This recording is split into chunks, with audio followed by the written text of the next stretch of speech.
बिहार की राजधानी पटना की सड़कों पे आज भारतीय जनता पार्टी के कई नेता और कार्यकर्ता लोग पहुंचे थे तेजस्वी यादव से इस्तीफा लेने और विधानसभा का घेराव करने। जानते हैं क्यों? क्योंकि तेजस्वी यादव के ऊपर लैंड फॉर जॉब मामले में चार्जशीट हुआ है और भारतीय जनता पार्टी का कहना है कि आप अब उप मुख्यमंत्री नहीं रह सकते क्योंकि आप जो हैं वो चार्जशीटेड हैं, आप जो हैं एक घोटालेबाज हैं। और इसी बात को लेकर वो लोग विरोध प्रदर्शन करने पटना पहुंचे थे। लेकिन पटना में तैनात इन पुलिसकर्मियों ने आज भारतीय जनता पार्टी के मंसूबों पे पानी फेर दिया, क्योंकि भारतीय जनता पार्टी पहले तो यह दिमाग लगाया था कि हम शिक्षक कर्मियों के साथ पहुंचेंगे ताकि शिक्षक का जो भीड़ हो वो भी भारतीय जनता पार्टी के भीड़ में मिलकर एक हुजूम का रूप ले ले। लेकिन के पाठक ने कल रात में ही एक गाइडलाइन जारी कर दिया कि आज के तारीख में जो अपने विद्यालय में उपस्थित नहीं होंगे उन शिक्षकों को सस्पेंड कर दिया जाएगा। और इसी वजह से आज पटना के सड़कों पे सिर्फ और सिर्फ भारतीय जनता पार्टी के कार्यकर्ता ही पहुंचे थे। लेकिन इसके बाद अब लोग कानून का दुहाई दे रहे हैं, लोकतंत्र की हत्या की बात कर रहे हैं। क्यों? क्योंकि आज विपक्ष को अपना बात रखने का मौका नहीं मिला। तो सबसे पहले हम आपको क्लियर कर दें कि आज दो बातों को हम इस वीडियो में क्लियर करने जा रहे हैं। पहला कि लैंड फॉर जॉब मामले में अगर तेजस्वी यादव के ऊपर चार्जशीट हुआ है तो क्या उनको इस्तीफा देना चाहिए या नहीं। और दूसरी बात जो हम आज आपको बताएंगे वो ये कि आखिर किस वजह से बिहार के पुलिसकर्मियों को भारतीय जनता पार्टी के कार्यकर्ता के ऊपर लाठी चलाना पड़ा। आखिर बिहार पुलिस के ये कर्मी जो दिन रात आपके सुरक्षा में मुस्तैद होते हैं वो आखिर आज इतने बेरहम कैसे हो गए कि इनके लाठियों के प्रहार से किसी का या तो सर फट गया, किसी का टांग टूट गया, किसी का पिछवाड़ा सूज गया और एक की मौत भी हो गई। हालांकि जो मौत हुई है हम उसकी कड़ी निंदा करते हैं, यह बिल्कुल नहीं होना चाहिए था। लेकिन क्या बाकी जो हुआ वो सही हुआ या फिर जो पहले हुआ था क्या वो सही हुआ था? या पहले लोकतंत्र की हत्या नहीं हुई थी, सिर्फ आज हुई है, या पहले भी इस राज्य में लोकतंत्र की हत्या, इस देश में लोकतंत्र की हत्या हो चुकी है? यही बताने हम आज आपको आए हैं। तो चलिए सबसे पहले इन तस्वीरों को देखिए। यही बिहार पुलिस के वो प्रशासन है जिन्होंने भारतीय जनता पार्टी के मंसूबों पे आज पानी फेर दिया। जानते हैं क्यों? क्योंकि आज बिहार विधानसभा सत्र को घेरने के लिए भारतीय जनता पार्टी अपने दल बल के साथ पहुंची थी और साथ में जानते हैं उनके बहुत सारे कार्यकर्ता थे। सबसे पहले आप एक वीडियो देखिए। इस वीडियो में आप देखिएगा कि सबसे पहले विजय सिन्हा जो हैं नेता प्रतिपक्ष, वो अपने काफिलों को लेकर आर ब्लॉक चौराहा पहुंचते हैं, बिहार विधानसभा को घेरने के लिए जा रहे होते हैं, तभी इनकी गिरफ्तारी हो जाती है। मतलब बिहार पुलिस इनको गिरफ्तार कर लेते हैं। और साथ ही इनके साथ अभी इस वीडियो के महज 3 सेकंड बाद आपको देखने को मिलेगा कि जैसे ही नेता प्रतिपक्ष विजय सिन्हा की गाड़ी निकलती है, इनके जो कार्यकर्ता हैं यानी कि इनके पिछलगुआ नेता लोग, वो कैसे स्वयं ही पुलिस के गाड़ियों में जाकर बैठ जाते हैं। देखिए विजय सिन्हा जी का गाड़ी निकला। अब यहां पे गौर कीजिए, ये बीजेपी का कार्यकर्ता और एक महिला नेत्री, ये दोनों स्वयं भारतीय जनता पार्टी के कार्यकर्ता बिहार पुलिस के गाड़ी को खोलते हैं और बैठ जाते हैं। इनके ऊपर किसी प्रशासन ने लाठी क्यों नहीं चलाया? सबसे पहले तो हमको कोई इस बात का जवाब दे। यहां पे आर ब्लॉक पे क्यों नहीं लाठी चला? जानते हैं क्यों नहीं चला? क्योंकि यहां पे नेता लोगों ने प्रशासन के साथ कोऑपरेट किया। लेकिन जहां पे प्रशासन की लाठियां चली वहां पे आखिर प्रशासन की क्या मजबूरी रही होगी, यह भी आपको हम बताते हैं। देखिए यहां पे जनता जंक्शन जो कि भारतीय जनता पार्टी के जितने भी समर्थक हैं उनका ट्रस्टेड चैनल है, यूट्यूब पोर्टल, उसी पे एक खबर चला है, आज ही का खबर है कि बिहार पुलिस पर मिर्ची पाउडर फेंक रहे भाजपा कार्यकर्ता, जबरदस्त झड़प हुई, पुलिस वाले अपना मुंह बचाने में लगे। देखिए क्या बोल रहे हैं पुलिस। और यहां पे जो पुलिस वाले भाई साहब हैं, इनके बाजू पे जब आप देखेंगे यहां पे तो आपको लाल डॉट दिखेगा, यह मिर्ची पाउडर का डॉट है। अब यहां पे सवाल यह है कि भारतीय जनता पार्टी के कार्यकर्ता के रूप में वो कौन गुंडा था जो पुलिसकर्मियों के ऊपर मिर्ची पाउडर फेंककर पुलिसकर्मियों को इस बारे में मजबूर कर दिया कि साहब आप लाठी निकालिए और हमारे ऊपर लाठी चार्ज कर दीजिए। ये तो एक खबर से आप अंदेशा लगा सकते हैं कि जब पुलिसकर्मी के ऊपर मिर्ची पाउडर फेंका जा रहा होगा, जब प्रशासन को इस बात के लिए उस्काया जा रहा होगा कि कैसे आप मेरे ऊपर लाठी चार्ज करें और कैसे हम सब फिर जाकर लोकतंत्र के हत्या का दुहाई देने लगे। उन्हीं लोगों को, जो लोग आज बिहार पुलिस से मार खाकर घर लौटे हैं और लोकतंत्र की हत्या की दुहाई दे रहे हैं, उन्हीं लोगों से हम पूछना चाहते हैं कि क्या आप 23 मार्च 2021 को भूल गए साहब? 23 मार्च 2021 वही तारीख है जिस दिन बिहार विधानसभा में जब तेजस्वी यादव विपक्ष में थे, तब उनके महिला विधायिका के ब्लाउज में हाथ डालकर महिला मार्शल ने उनको विधानसभा से बाहर फेंक दिया था। और यह सिर्फ एक महिला के साथ नहीं हुआ था, और भी कई नेता विधायक के साथ हुआ था। तेजस्वी यादव का बिहार विधानसभा में प्रतिरोध हुआ था। तब बताइए ना कि किस लोकतंत्र की हत्या किस देश में हुई थी? क्या ये जो हुआ था, जब अखबारों का ये टाइटल चला था कि नीतीश के गुंडों ने विधायिका के ब्लाउज में हाथ डाले, तब आप लोगों को शर्म नहीं आया था क्या? या फिर आप लोग को ये बात और ये खबर का टाइटल इसलिए पसंद आ रहा था, क्यों? क्योंकि उस समय नीतीश कुमार जी के साथ गठबंधन में यही भारतीय जनता पार्टी थी।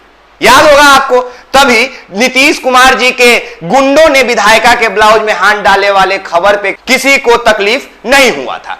और आगे सुनिए, ये तस्वीर आप देखिए तेजस्वी यादव का, जब तेजस्वी यादव विपक्ष में थे, तब देखिए कि कैसे वो विरोध करने जब सड़कों पे उतरते थे सत्ता का, तब उनको कैद कर लिया जाता था। ये तस्वीर तेजस्वी यादव इसमें नजर आ रहे हैं। एक और तस्वीर आपको हम दिखाने का कोशिश करते हैं। ये देखिए, रितु जायसवाल राजद की महिला नेत्री हैं, सभी लोग इनको जानते हैं। इनके साथ जो प्रशासन कर रही है, ये साफ साफ स्क्रीन पे आप देख रहे होंगे, सही कर रही है ना। पिक्चर क्वालिटी थोड़ा खराब है, लेकिन एडजस्ट कर लीजिएगा आप लोग। और ये तस्वीर आप देख लीजिए, ये तस्वीर में आप देखेंगे कि तेज प्रताप और तेजस्वी अपने कार्यकर्ताओं को बता रहे हैं कि हम जल्दी वापस आ जाएंगे, लेकिन इनको गिरफ्तार किया जा रहा है। यह सब इसी बिहार में हुआ, और यह सब तब हुआ जब भारतीय जनता पार्टी नीतीश कुमार जी के साथ सत्ता में थी। तब अगर तेजस्वी यादव सत्ता से सवाल करने निकलते थे तो इनको गिरफ्तार कर लिया जाता था, इनके कार्यकर्ताओं के ऊपर प्रशासन की लाठी चलती थी, इनकी महिला विधायिका के ब्लाउज में हाथ डाल के विधानसभा से बाहर फेंक दिया जाता था।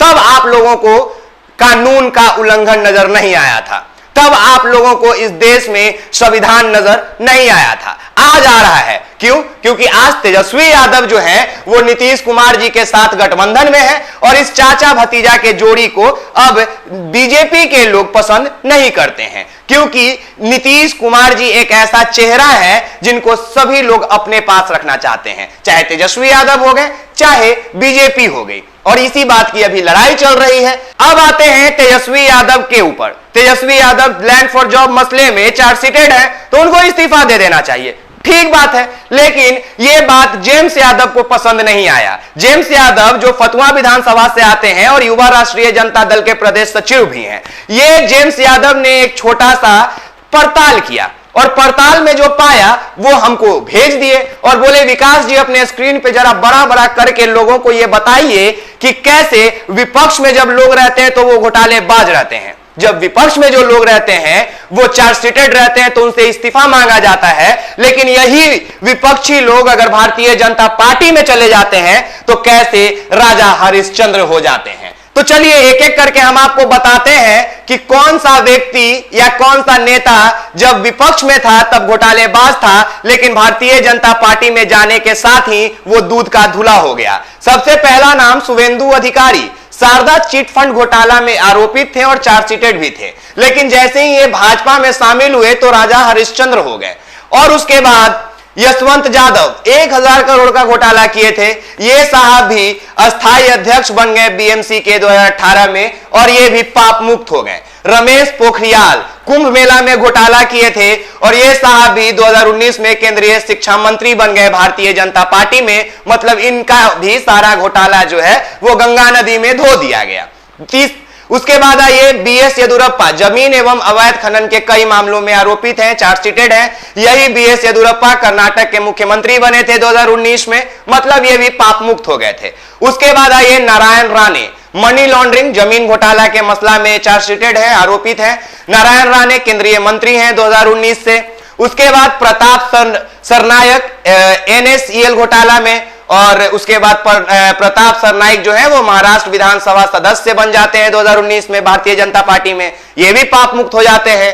अजीत पवार सिंचाई घोटाला किए थे और अजीत पवार इधर उप मुख्यमंत्री बन जाते हैं भारतीय जनता पार्टी में 2019 में पाप मुक्त होकर। भावना गावली 72 करोड़ रुपए की धोखाधड़ी की थी और यही भावना गावली लोकसभा सदस्य बन जाती है 2019 में भारतीय जनता पार्टी में पाप मुक्त होकर। हार्दिक पटेल राजद्रोह का मसला, हार्दिक पटेल को तो अमूमन सभी लोग जानते होंगे कि किस तरह से भारतीय जनता पार्टी का ये विरोध करते थे। सीएए एनआरसी मसला पे कई लोगों ने इनको सुना था। यही हार्दिक पटेल जो है वो गुजरात विधानसभा के सदस्य बन जाते हैं 2022 में। लेकिन जानते हैं यहां पे सवाल क्या है सर? सवाल यहां पे ये है कि आखिर ये सभी लोग शुभेंदु अधिकारी, यशवंत यादव, रमेश पोखरियाल, बीएस येदियुरप्पा, नारायण राणे, प्रताप सरनायक, अजीत पवार, भावना गावली और हार्दिक पटेल, ये सभी लोग जब विपक्ष में थे तब ये घोटालेबाज थे, तब ये चार्जशीटेड थे, तब इनसे इस्तीफा मांगा जाता था। लेकिन जैसे ही ये लोग इधर भाजपा वॉशिंग मशीन से धुलकर भाजपा में शामिल हुए तो राजा हरिश्चंद्र हो गए। इन लोगों से किसी ने इस्तीफा नहीं मांगा, बकायदा इनको पद दे दिया गया। और इस बात की जानकारी हमें दे रहे हैं प्रदेश सचिव के, युवा राष्ट्रीय जनता दल के प्रदेश सचिव जेम्स यादव, जो कि फतुहा विधानसभा से आते हैं। तो अब बताइए आप लोग कि क्या तेजस्वी यादव से इस्तीफा इसलिए भारतीय जनता पार्टी मांग रही है क्योंकि ये लोग चाहते हैं कि तेजस्वी यादव भारतीय जनता पार्टी में शामिल हो जाए? और बिल्कुल उसी तरह जैसे कई नेताओं का पाप धुला है भाजपा वॉशिंग मशीन में आकर, वैसे ही तेजस्वी यादव का भी पाप धुल जाएगा। लेकिन तेजस्वी यादव तो समाजवाद के नेता हैं, तेजस्वी यादव समाजवादी सोच के नेता हैं, तेजस्वी यादव लालू प्रसाद यादव के बेटा हैं। तेजस्वी यादव मर सकते हैं, टूट सकते हैं, लेकिन संघियों के आगे घुटने नहीं टेक सकते हैं। और इसी बात की जो खलल है वो भारतीय जनता पार्टी को हमेशा सताते रहती है, क्योंकि भारतीय जनता पार्टी को अगर सबसे अधिक किसी चीज से प्यार है तो ऊपर से नीचे तक देख लीजिए इसी चीज से प्यार है और इसी कुर्सी के लिए वो दिन रात मेहनत करते रहता है। और यही मेहनत करने के लिए आज वो बिहार के पटना के सड़कों पे आ जाए थे। लेकिन बिहार पुलिस पर मिर्ची पाउडर जब वो लोग फेंकने लगे तो बिहार पुलिस ने अपने बल का प्रयोग किया और लाठीचार्ज किया। अब इसके लिए आप नीतीश कुमार जी को और तेजस्वी यादव को दोषी करार दे सकते हैं, लेकिन इस बात से भी नहीं झुठला सकते हैं कि जिस विजय सिन्हा जी को रार ब्लॉक चौराहे से बड़ी इज्जत से गिरफ्तार किया जाता है, जिस विजय सिन्हा जी के कार्यकर्ताओं को इतना अवसर दिया जाता है कि आप स्वयं प्रशासन के गाड़ी को खोलिए और स्वयं बैठ जाइए, वहां पे बिहार पुलिस को किसने मजबूर किया कि वो जाकर लाठियों का प्रहार करे? आज जिन लोगों को लग रहा है कि बिहार की राजधानी पटना के जमीन पे कानून का उल्लंघन हुआ, संविधान के इज्जत को तार तार किया गया, वो सभी लोग से मेरा एक सवाल है कि आप 2021 में कहां थे? तब आप लोग चुप क्यों थे जब 2021 में राष्ट्रीय जनता दल के नेताओं के साथ बदसलूकी की जाती थी, लाठीचार्ज किया जाता था, तब कानून का उल्लंघन नहीं होता था। लेकिन आज हो रहा है। दरअसल यहां कानून का उल्लंघन नहीं हो रहा है, यहां पे भारतीय जनता पार्टी जो कि एक संघी विचारधारा को पालन करके आगे बढ़ती है, उसका घमंड टूट रहा है। बिहार को एक तरफा संघ की आग में झोंकने की उनकी जो कोशिश है, वो तेजस्वी यादव जो है वो लगातार उस कोशिश को विफल करते हैं।